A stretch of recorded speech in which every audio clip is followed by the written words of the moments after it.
So let me ask you something. What exactly do you think your life is worth? Let's talk about that.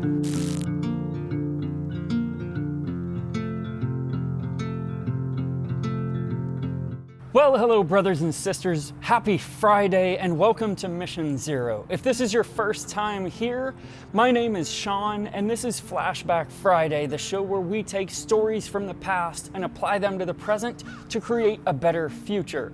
And hey, since it's Friday and it's your first time here, just go ahead and take your lunch break to binge everything we have. So the story that I think we need to talk about today to sort of wrap up this week that I've been talking deeply about God's feelings for you and the things that we need to ask ourselves about our purpose in life and our place in the universe is a story about sheep.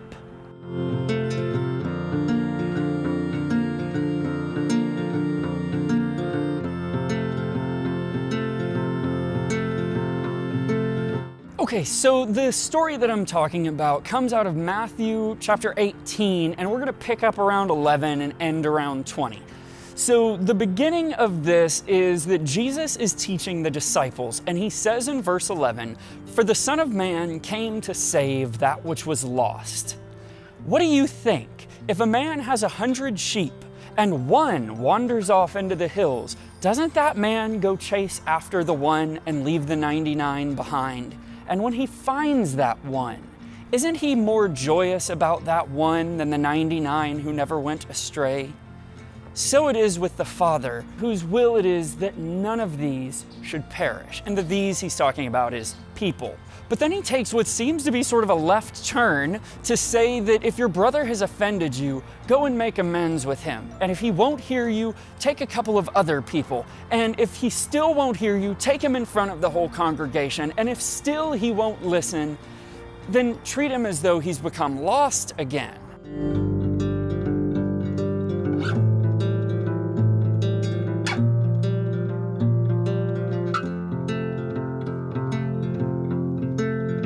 But then he goes on to take what even seems to be another left turn, and he says that whatever we bind on earth is bound in heaven, and whatever we loose on earth is loosed in heaven, because wherever 2 or 3 of us are gathered, he is there in our midst. Now, how do we wrap all of those things together into some sort of a coherent story, and what does it have to do with this story about sheep? So there's a few keys to this story that really help tie it all together, right? There's the obvious piece that sheep, he's talking about people. But look at this story, okay?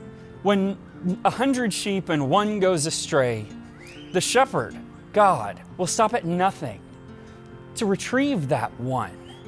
And the important piece about that is he does the work.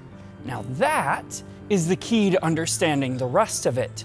Because what Jesus then goes on to explain, God works through people. He uses people, the hands and feet of Christ, to go after those lost ones.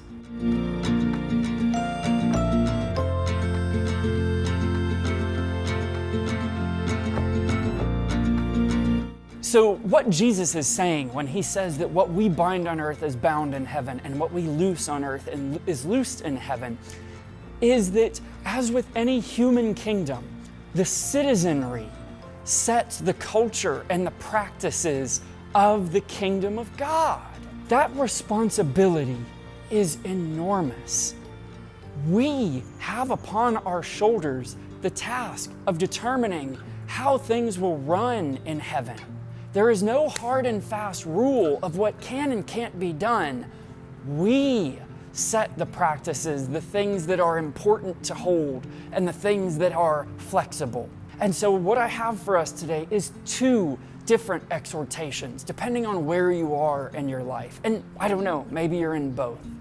The first is for believers. We are the 100 sheep, but we are also the hands and feet of the shepherd. And that is a serious responsibility that I think we take way too lightly.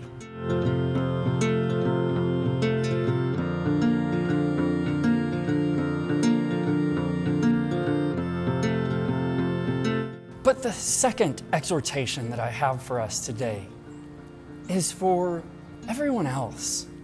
The people who are struggling in their walk with God, or the people who've just never really seen any value in this God stuff. The God of all creation seeks nothing more than your heart, and He will stop at nothing.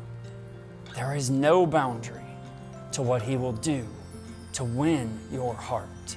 So my exhortation for you, give Him a chance.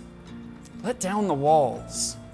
Ask Him sincerely to prove Himself to you, to show you that He exists and that He cares about you. Because if you can truly free your heart to open to Him, He will show you something the likes of which you have never seen before. And I can promise you that, and you'll never look back.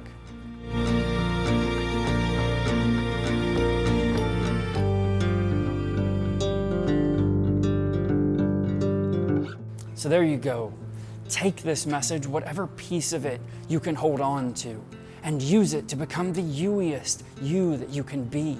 And may God pour out the blessings of love and peace and sight and hearing in you today to know Him better and to get closer to Him. And I love you so, so much. Peace out.